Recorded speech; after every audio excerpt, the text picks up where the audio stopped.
vamos a continuar con la introducción a Stata que estamos haciendo. Voy a compartir.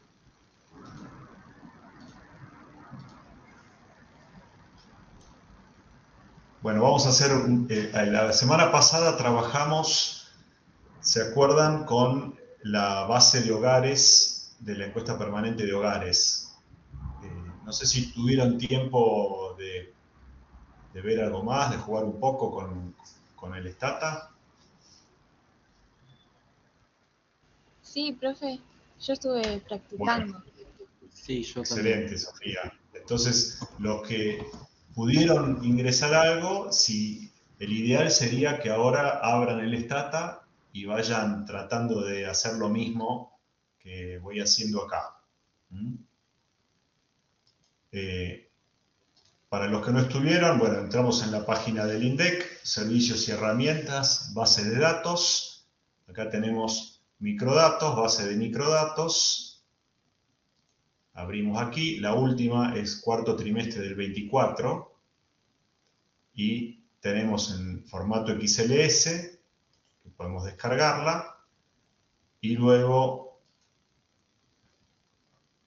yo aquí la tengo ya descargada, con lo cual, bueno,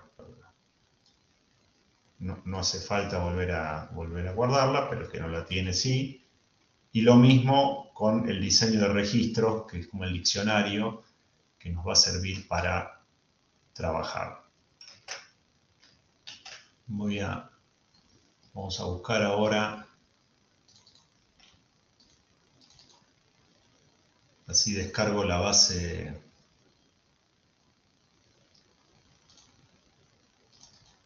individual, que es esta de aquí.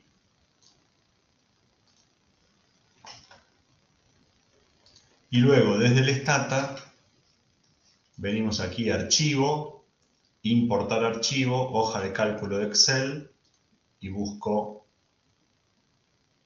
donde estaba en Descargas, uso individual.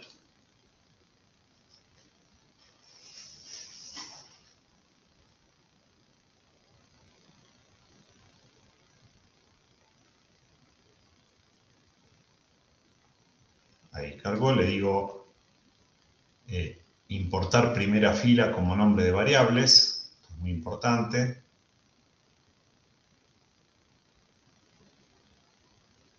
La base es pesada, piensen que son muchos más casos que en el caso de hogares, entonces demora un poquito más cargarla.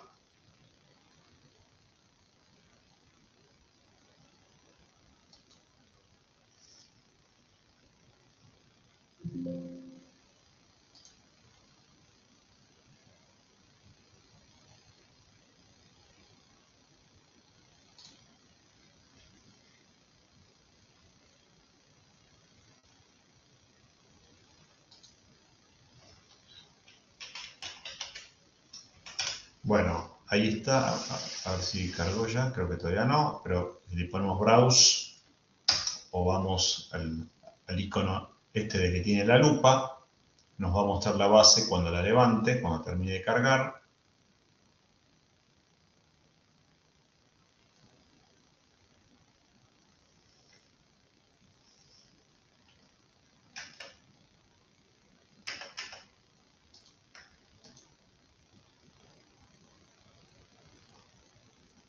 Ahí estamos. Entonces, acá tenemos entonces la base de hogares. Como se acuerdan, este primer campo es el código de usuario, el código que me habla de cada hogar. Si recuerdan de la semana pasada, la base de hogares había una fila para cada código diferente. En este caso acá ya vemos que, por ejemplo, 28-29 son dos filas. Acá en el 47-47 tenemos 5 filas. ¿Y esto por qué es? Y porque tenemos hogares que tienen varios integrantes. De hecho, si miramos la variable esta componente, tenemos 1, 2, 3, 4, 5 integrantes diferentes de este hogar en el 29 tenemos 1 y 2, en el 30 tenemos 1 y 2 y así. Acá el mismo campo región que teníamos en la base de hogares. Recuerden que si vamos al diseño de registro, buscamos región, tenemos que 01 es Gran Buenos Aires, 40 Noroeste, 41, bueno, 44 Patagonia. Si venimos acá, entonces tenemos, estos son gente de la Patagonia, estos 40 es del NOA.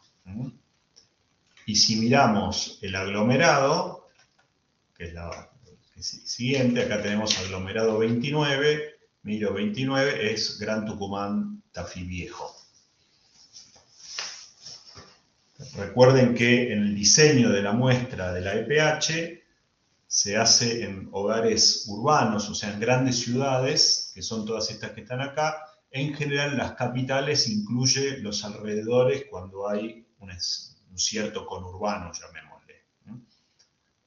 Por ejemplo, para los que están en Salta, el Gran Salta incluye Vaqueros, por ejemplo, incluye San Lorenzo. Creo que llega hasta Cerrillos. Bueno, en el caso de Tucumán, Tafí Viejo y así. Bueno, GBA, que es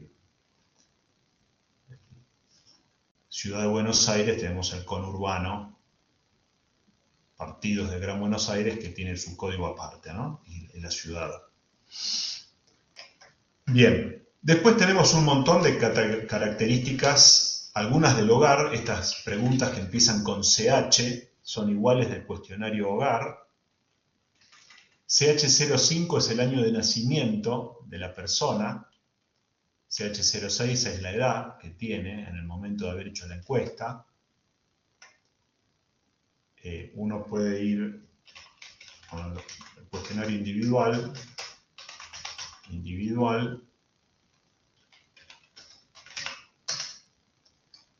Cuestionario individual es esto que tenemos aquí. Este es el código los códigos de cada variable, ¿no? El diseño de registros. Estado, categoría ocupacional, categoría de inactividad, imputa, empleo. Y estas son las variables CH que vimos recién. Acá estamos que son características de los miembros del hogar que aparecen también, son del otro cuestionario.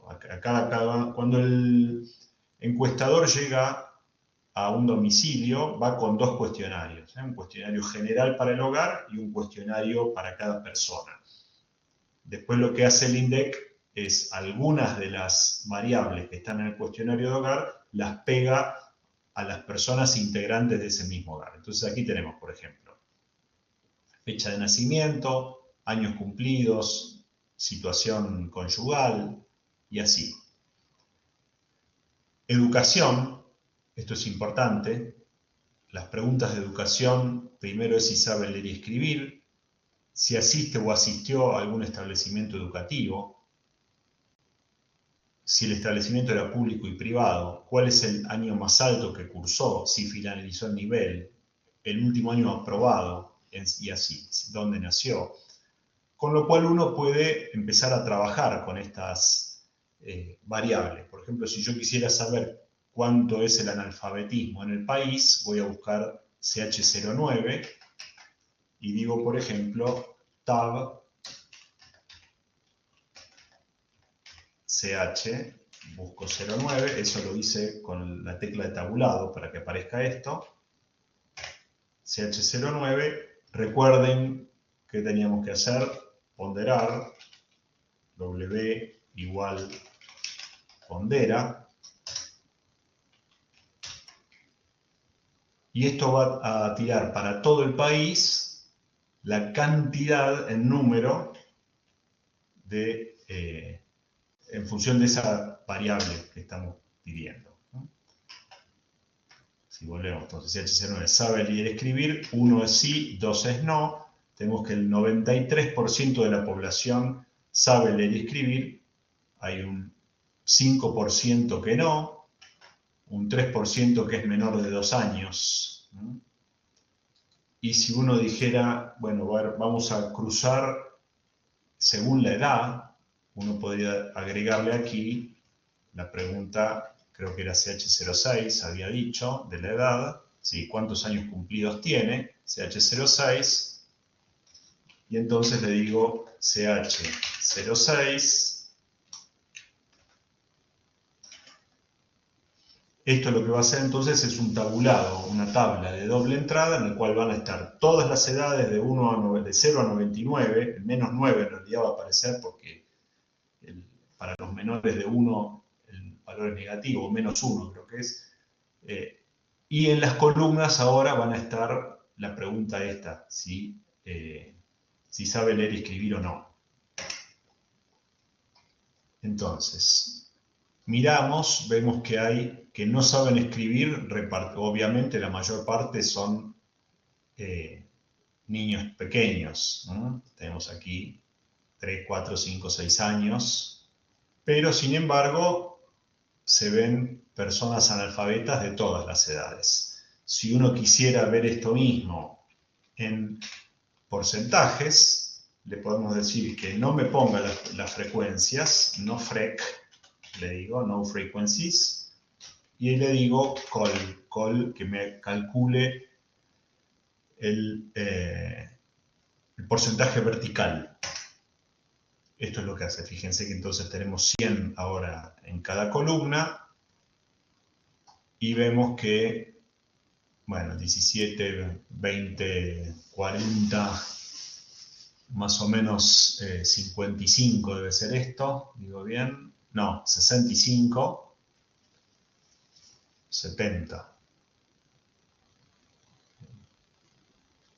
40, 60, 75% son hasta 5 años, 78 más o menos hasta 6, y después ahí se reduce, pero sin embargo tenemos porcentajes menores al 1%, pero permanecen de diversas edades personas que no saben leer. Bueno, esto es repaso de algunos comandos muy básicos para acordarnos cómo hacer un tabulado simple. Vamos ahora a ver otras variables que me interesan porque aquí tenemos, por ejemplo, si la persona tiene cura médica, estas las de educación ya las vimos.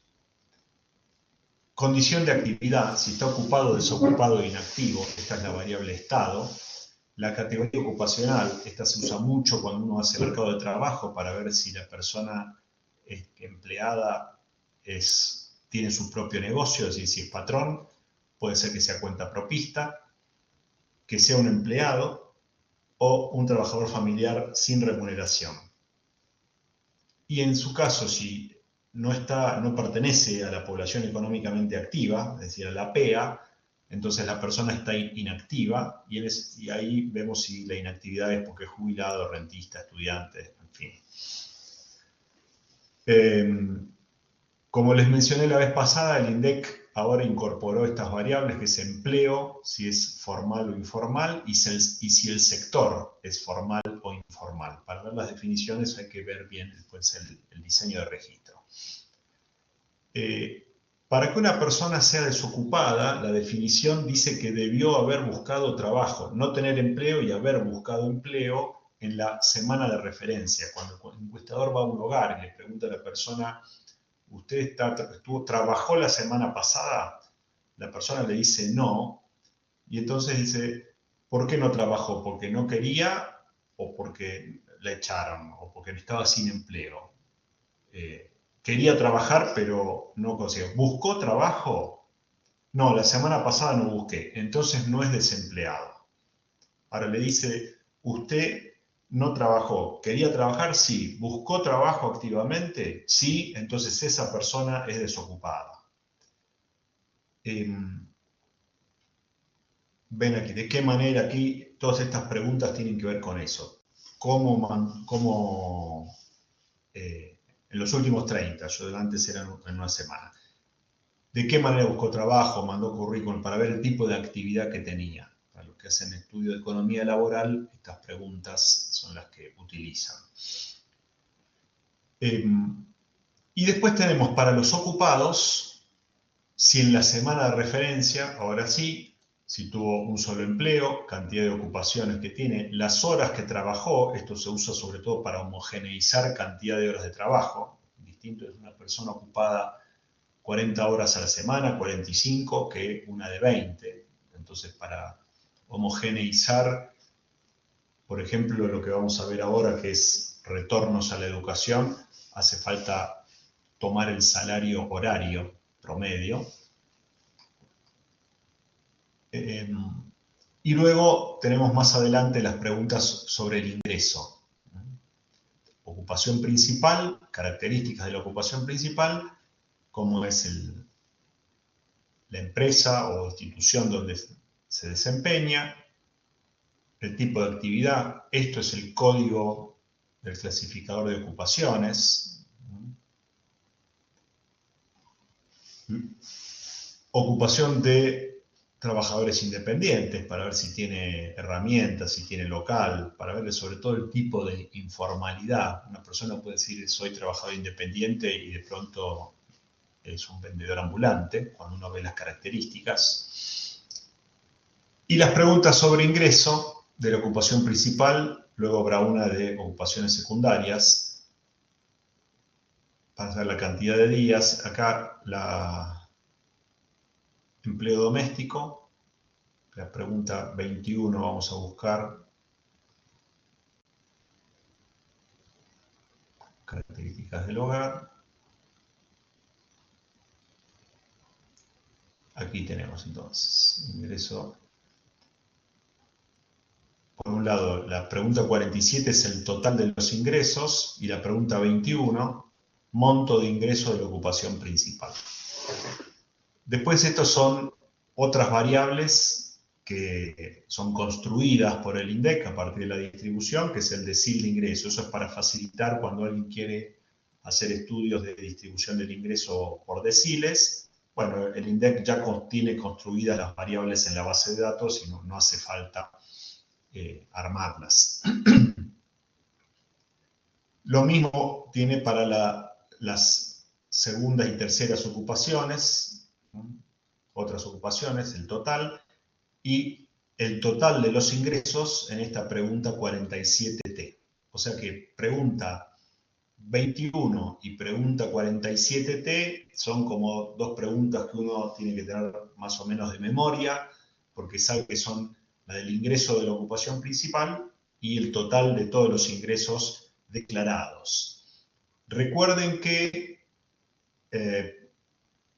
para los ingresos, como hay muchos hogares que no contestan la pregunta de ingreso, hace falta reponderar la base de datos para quitar del denominador los hogares que tienen 0 o falta de respuesta en la pregunta de ingresos. ¿Esto por qué? Porque, bueno, creo que lo mencioné la vez pasada. En el diseño de la muestra, no todos los grupos de hogares, como la muestra de EPH dije que es estratificada y por conglomerado, no todos los grupos de hogares tienen la misma representatividad. El tamaño de la muestra requiere que sea igual, digamos, eso proporcionalmente. Una población muy grande requiere un tamaño de la muestra proporcionalmente menor que una población chica. Esto seguramente lo habrán visto cuando vieron inferencia en estadística. Si yo quiero tener una muestra representativa de una población de 100 personas, y probablemente tenga que aproximarme a los 50 casos, que eso representa la mitad del universo. En cambio, si quiero representar e inferir con 95% de confianza información sobre la Argentina, sobre toda la población argentina, que somos cerca de 46, 47 millones, y ahí de pronto con una muestra de 1.500, 2.000 casos, si está bien distribuida a lo largo del país, ya se puede sacar alguna conclusión. Bueno, en este caso la muestra es bastante más importante. De hecho, si le pido aquí display-n mayúscula, con esto lo que voy a obtener es el total de casos que tengo en la base. Entonces le doy aquí y me dice 46.860. O sea, tenemos 46.860 casos individuos encuestados en todo el país en la onda del cuarto trimestre de la encuesta permanente de hogares. La encuesta permanente de hogares tiene siempre gente en campo, es decir, es una encuesta continua, pero la compilación de la información se hace trimestralmente.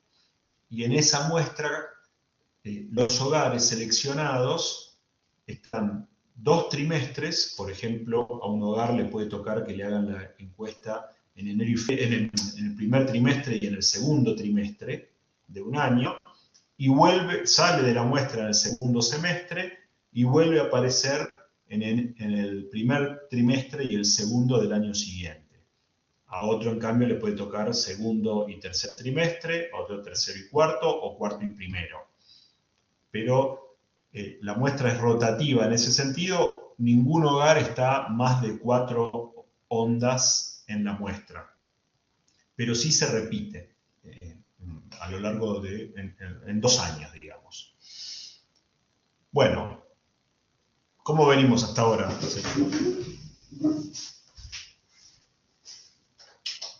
Bien, profe. ¿Bien? Bien. ¿Van siguiendo? Perfecto. Hasta ahora fue todo bastante introductorio. Bueno, entonces vamos a empezar. Lo que les voy a mostrar ahora es armar un modelito que lo que hace es tratar, como les dije, de estimar los retornos a la educación. Es un modelo clásico elaborado por un economista, Mincer, el modelo de Mincer. Es una regresión muy simple, pero que es lindo. Bueno, para trabajar, yo acá ya lo tengo, vamos a ir de a poco cada fila, no se asusten. Para trabajar, yo, como ven aquí, las variables están todas en mayúsculas, pero los comandos en Stata se escriben siempre en minúsculas. Entonces yo prefiero trabajar todo minúscula, y lo primero que hago es decirle rename-all, y la opción es lower, o sea, para que saque las mayúsculas y renombre las variables en minúsculas. Yo puedo hacer esto pintando el renglón y dándole con control D para ejecutar, o si no, puedo copiar, ven, aquí ya lo hice, pegarlo aquí en la línea de comandos y darle Enter. Para los que no estuvieron la vez pasada, bueno, comando aquí, esto es interactivo. Si uno arma desde aquí un do, picando en este archivo, se abre un lugar para escribir, es un archivo de texto, donde vamos a ir copiando las sentencias, la sintaxis, y esa sintaxis va a quedar grabada. Uno después graba esto aquí y no la pierde, la puede levantar rápidamente. Esto, lo que tiene de bueno trabajar con sintaxis es que uno no necesita, o sea, uno después puede armar un programa, lo corre y el Stata lo corre rapidísimo y ya tiene la información que tenía, o la que buscaba. Vamos ahora entonces a hacer un summarize.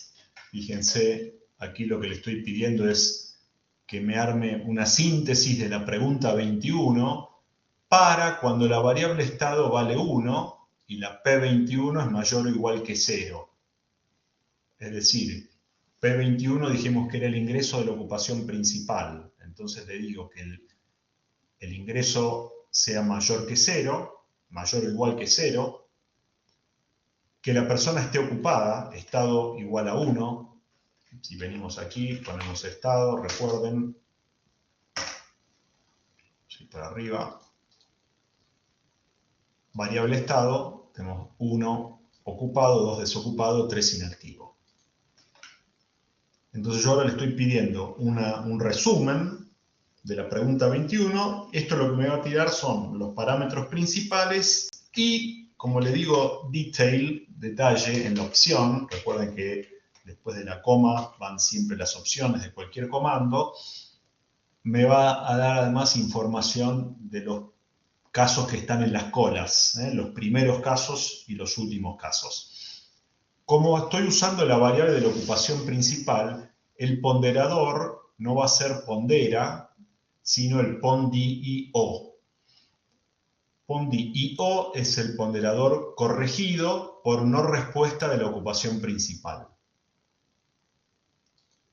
Entonces, cada caso que sí haya contestado va a representar a más hogares porque estamos quitando del denominador algunos hogares que no han respondido la pregunta de ingresos.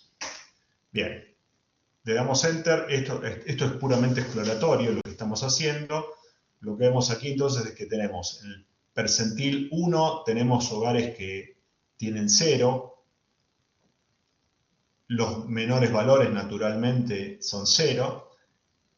Y la distribución tenemos 550.000 de mediana, 3.100.000 en el percentil 99, y los casos más altos están en 1,5 millones.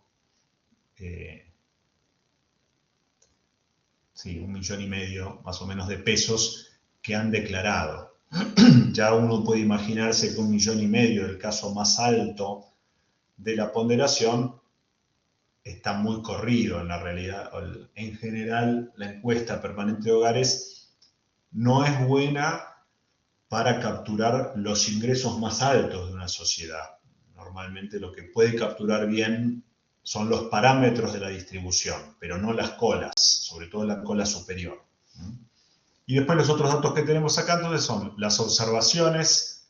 Este if deja fuera todo lo que no es estado igual a 1, es decir, los inactivos y los desocupados. Y los que tienen P21 como dato faltante, como dato missing. Quitado todo eso, entonces tenemos que observaciones son 16.857 versus las 46.860 que teníamos originalmente.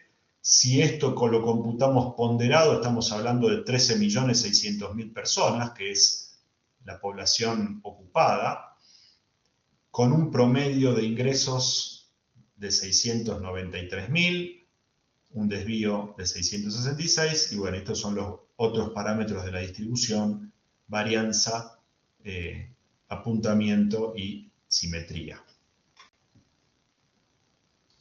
Si uno quisiera ver la variable estado, por ejemplo, hacemos lo mismo, digo estado igual pondera.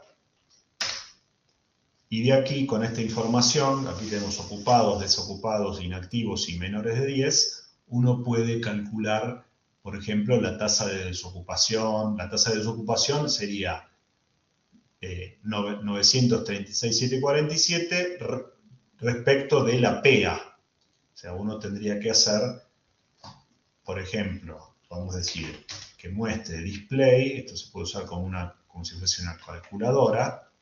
Display este número dividido la suma de ese mismo número, o sea, la cantidad de desocupados y la cantidad de ocupados. Ocupados más desocupados es la población económicamente activa, o sea, todos los que quieren trabajar. ¿Y cuánto representa esto? Bueno, es un 6,4%. O sea, la tasa de desocupación, deberíamos decir, es 6,4%, 6,44%. Donde, como dije antes, desocupación supone personas que buscaron empleo activamente respecto, no teniéndolo, respecto del total de la población económicamente activa, no del total de la población. Si fuese el total de la población, es este numerito que tenemos aquí, que es la frecuencia simple de los desocupados respecto del total de la población urbana, ¿no? Por eso no son 46 millones, son más o menos 30 millones de población urbana, de los cuales tenemos que estos 14.700.000 más o menos es la población económicamente activa, y 11.159.000 son inactivos, jubilados, personas que no trabajan, rentistas, ¿no? Y, bueno, los menores de 10 están aquí. Puede ser jóvenes que estudian, digamos, estudiantes también están en la población inactiva. Seguimos. Podemos hacer lo mismo para la pregunta de ingresos totales. Vemos con ingresos totales sube un poquito el valor más alto, pero tampoco es muy notorio. Mejora un poco la distribución, acá ahora tenemos el 99,4 millones versus los 3.100.000, pero la información es similar. Como les mencioné la vez pasada, vamos a trabajar con datos en logaritmos, que es una transformación muy usual que solemos hacer. Si uno hiciera el histograma, por ejemplo, vamos a pedir el histograma de la pregunta 21. Los datos son discretos, le digo. Y vamos a ponderar pesos, peso de frecuencia. Acá le escribimos PON-DIO.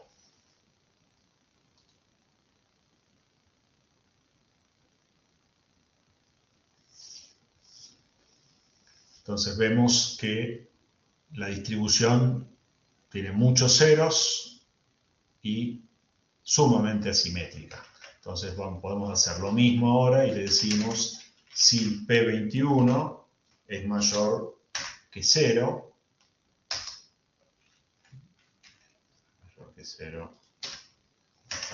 el espacio, ahí se ve un poquito mejor, pero vemos una distribución muy corrida hacia la izquierda, lo cual es comprensible. Si le dijésemos, bueno, vamos a tomar hasta 5 millones, por ejemplo, que sea si P21 mayor que 0 y, le digo, con el símbolo y P21 menor que 5 millones. Ah, no, esto era 16, no era 5, perdón. Acá entonces se ve un poquito mejor la distribución, porque le pusimos foco sobre los ingresos más bajos. Ahora, normalmente uno cuando trabaja con modelos y demás, lo que quiere es que cuanto más cercanas a una distribución normal, a una distribución aleatoria, mejor. Entonces, por eso es que trabajamos usualmente con los logaritmos, que es como trabajar con las variaciones relativas de la variable. Entonces, vamos a construir las variables logarítmicas para estas dos. Lo que le digo entonces es gen logaritmo de P21, el nombre que le doy a la variable, igual, este es el comando ln, este sería el logaritmo neperiano, de la variable 21. Esto es redundante, en realidad si P21 es mayor que 0, para 0 no va a existir, naturalmente, y lo mismo para la del ingreso total, Ahí ya los creo. Si le pido que me arme un browse, por ejemplo, de la variable codusu, le puedo pedir del número de hogar, del número de componente, y le digo además la P21, logaritmo de P21, le pido la P47 y el logaritmo de la P47. Le doy Enter y entonces vemos solamente esas variables, donde, como ven, el logaritmo de 0 no existe, entonces pone dato faltante. Y en estos casos, en cambio, sí calcula el logaritmo de cada uno.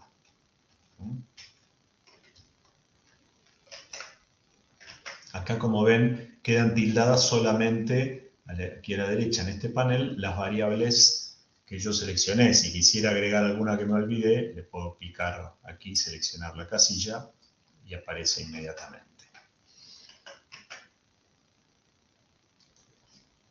Bueno, este histograma ya más o menos se los mostré, lo corro.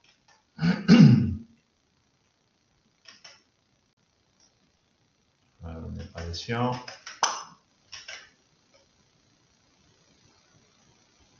Ahí está, acá con este pin 50 lo que hice fue pedirle que arme 50 barritas.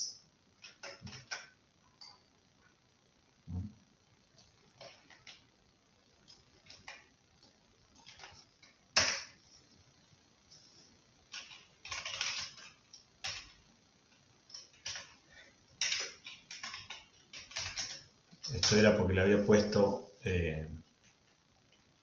graph drop, es este programa, graph drop H1. Uno le puede poner nombre a los gráficos que va haciendo. En este caso yo le había puesto aquí que no dibujara, entonces lo corrí sin dibujarlo. Podemos hacer ahora lo mismo con el otro, con el de la P47.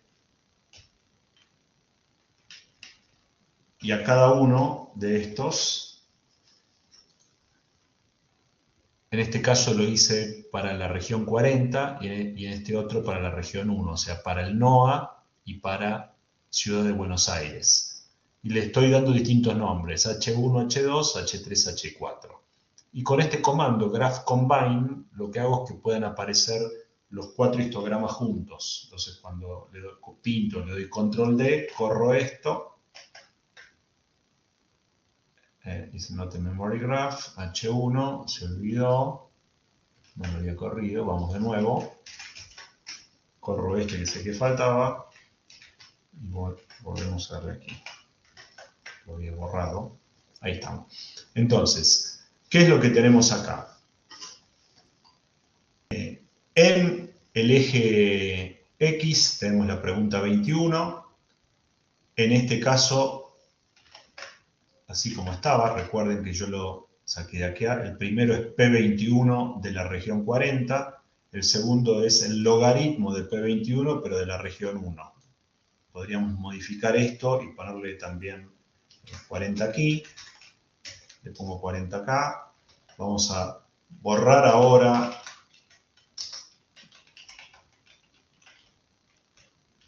graph drop H3 y H4 para que los quite de la memoria y vuelvo a correr estos que antes tenía región 1 para que sean coherentes.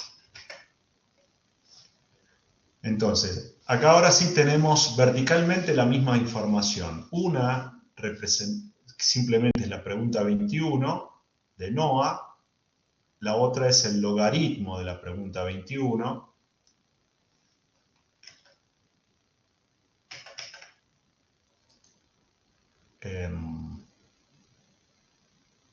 Y la otra de la pregunta 47. O sea, son los ingresos de la ocupación principal e ingresos totales de toda la región, de todo el NOA, ¿no?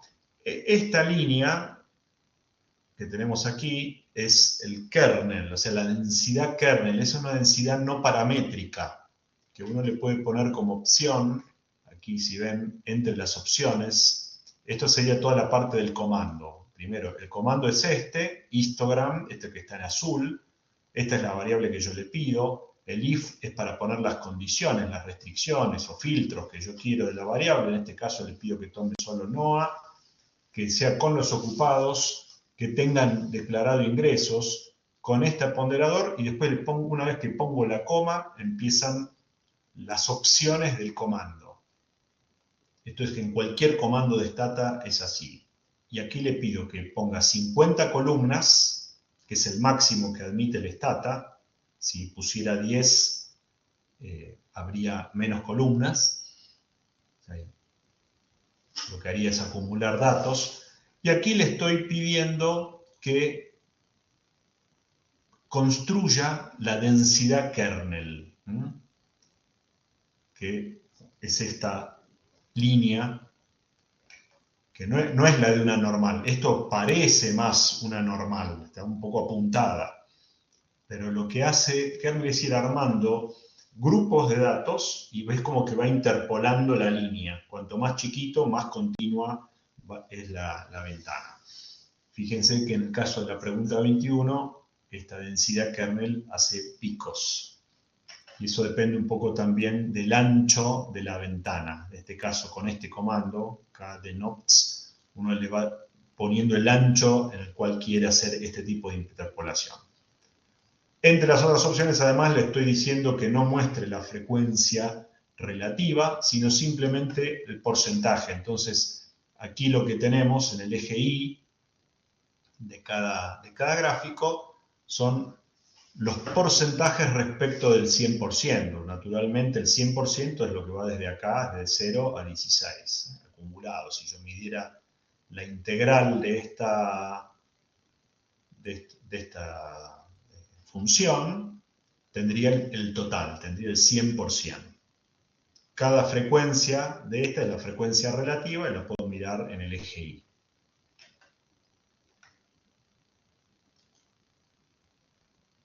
Bueno, aquí lo que tenemos es lo mismo, gráficos de estos no paramétricos a nivel del logaritmo, pero yo ya lo armé por regiones. O sea, esto es el kernel directamente, el no paramétrico, que no es el histograma. Y aquí, ¿qué es lo que comparo? Entonces, ¿cómo son las distribuciones de ingresos? Fíjense que en todos los casos estoy ponderando, esto es importante, por la ocupación por el ponderador de ocupación principal, que es la pregunta 21. Recuerden, esto que está en verde después de la triple barra son comentarios, por lo tanto al correr el dato, el stata no lo considera.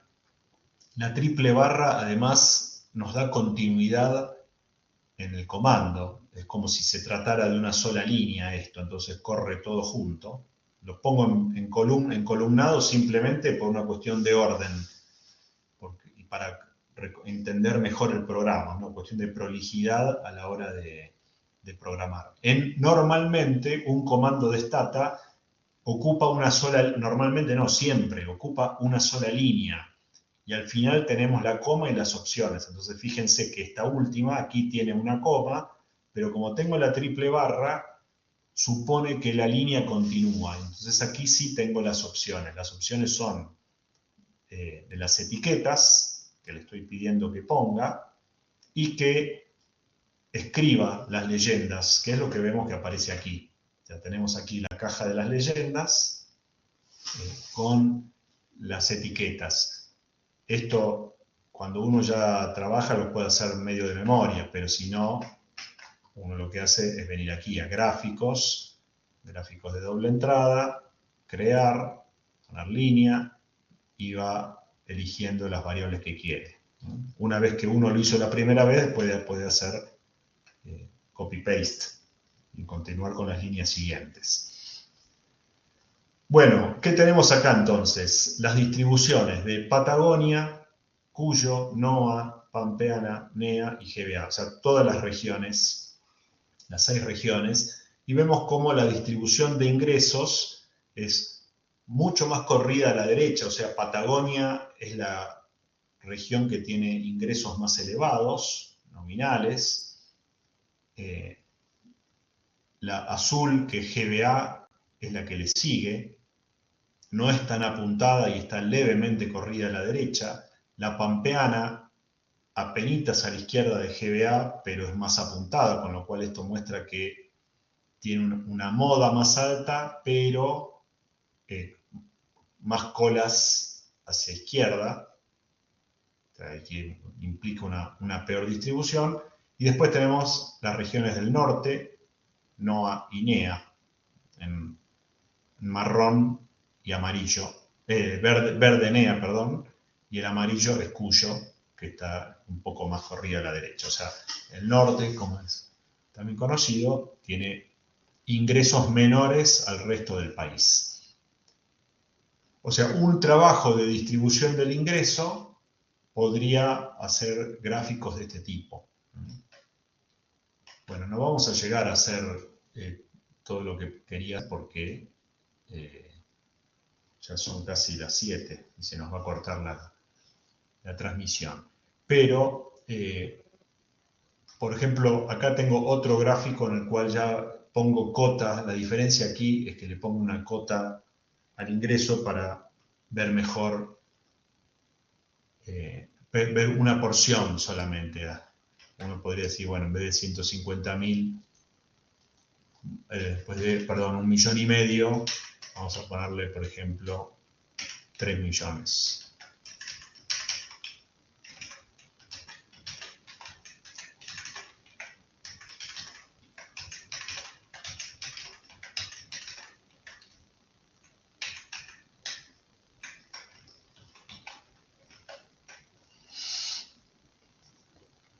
Y entonces ahí uno ve otro tipo de...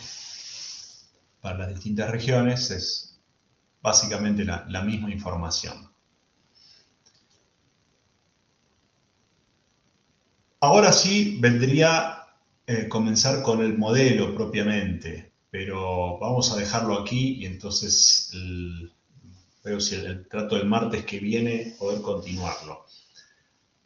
Como introducción simplemente, lo que vamos a poner, armar una variable que sea la cantidad de horas, una variable que sea el salario, para poder al final, bueno, la edad, lo que hace el modelo de Mincer es tomar experiencia laboral. Experiencia laboral no tenemos, pero lo que podemos hacer es aproximarla con años de educación. Entonces después vamos a ver cómo calcular años de educación. Nosotros hemos visto aquí que en el diseño de registro, si ponemos, vamos a buscar escuela no, educación directamente, la pregunta 12, aquí tenemos por ejemplo, el nivel más alto que cursó, si finalizó el último año que aprobó, entonces uno lo que arma es una sintaxis que vuelve numérica continua una variable que en rigor sería discreta, ¿no? Bueno, vamos entonces sí, ahora dejo de compartir. No sé si se perdieron o más o menos fueron siguiendo la explicación.